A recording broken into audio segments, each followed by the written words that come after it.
when the defining moment comes, either you define the moment or the moment defines you.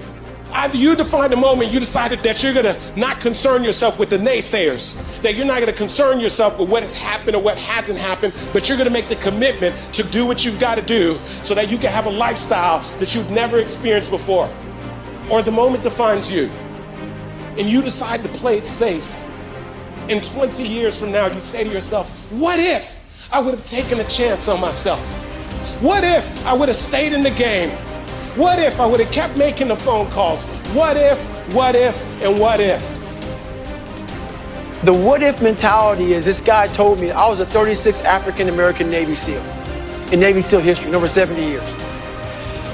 This guy told me there's only 35 African-Americans to ever be a Navy SEAL. He was pretty much telling me, you ain't got what it takes.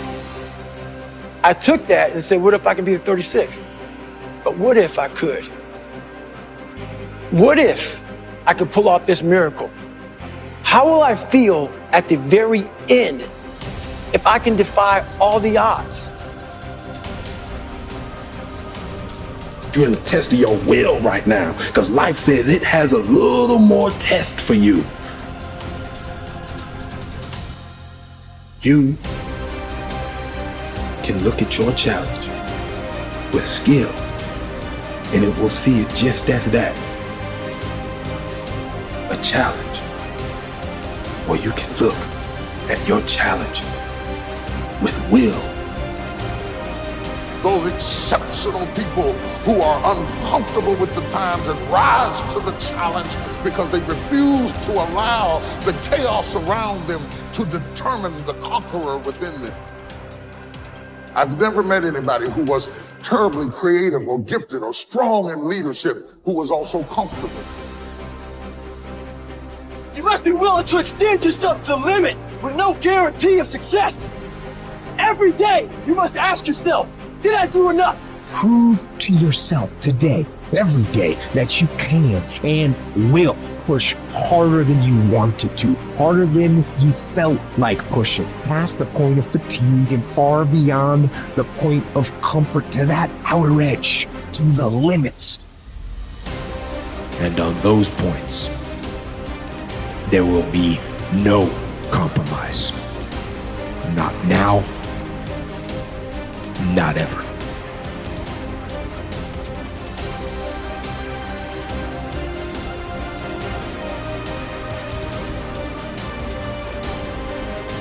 Young people globally want to be like Elon Musk. What's your advice on that? I think that probably they shouldn't want to be. You? I think it sounds better than it is. Okay. Yeah, it's not as much fun being me as you'd think. I don't know. You don't think so? No. There's definitely, it could be worse for sure, but it's, I'm not sure I'm not sure I want to be me. Okay. But if, you know, I think advice, I mean, if you want to make progress in things, I think that the best analytical framework for understanding the future is physics. I'd recommend studying the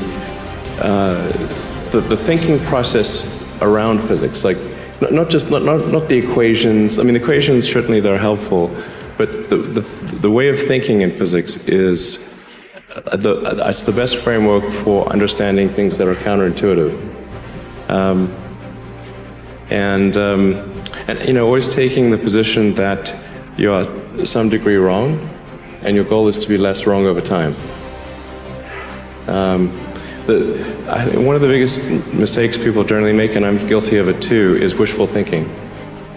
You know, like you want something to be true, even if it isn't true.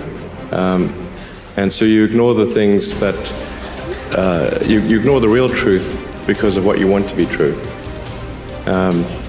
This is a very difficult trap to avoid. And like I said, certainly one that I find myself in having problems with. But if you just take that approach of you're always to some degree wrong and your goal is to be less wrong, and solicit critical feedback, particularly from friends. Like friends, particularly friends, if somebody loves you, they want the best for you. They don't want to tell you the bad things. So you have to ask them, and say, really, I really do want to know. and then they'll tell you. First say to yourself what you would be, and then do what you have to do. Assemble your life, action by action, and be satisfied if each one achieves its goal. No one can keep that from happening. Action by action. If your soul be habitually in practice, you will plead and teach, listen and learn, investigate and meditate. What more is necessary? Does what's happened keep you from acting with justice, generosity, self-control, sanity, prudence, honesty, humility, straightforwardness, and all other qualities that allow a person's nature to fulfill itself? So remember this principle when something threatens to cause you pain. The thing itself was no misfortune at all. To endure it and prevail is great good fortune. I think failure is bad. I don't think it's good. But if something's important enough, then you do it even though the risk of failure is high. And so I think my advice if somebody wants to start a company is they should bear in mind that the most likely outcome is that it's not going to work. And they should reconcile themselves to that strong possibility. And they should only do it if they feel that they are really compelled to do it. Because it's going to, the way starting a company works is like usually in the very beginning it's kind of fun, and then it's really hellish for a number of years. You talked about chewing glass. Yeah, there's a friend of mine who's a successful entrepreneur, and started actually his career around the same time as I did, and he has a good phrase. His name's Bill Lee. He said, "Yeah, you're starting a company is like eating glass and staring into the abyss," and you agree with that? Generally true. Yeah. And if you don't eat the glass, you're not going to be successful. The impediment to action advances action. What stands in the way becomes the way.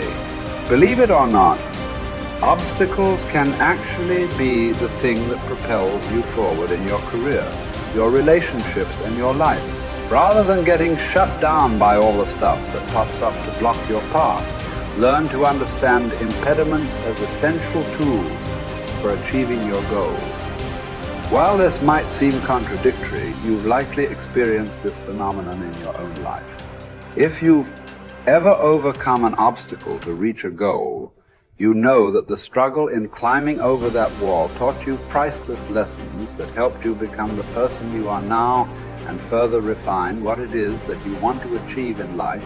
It's easy to think about life as a series of fixed happenings.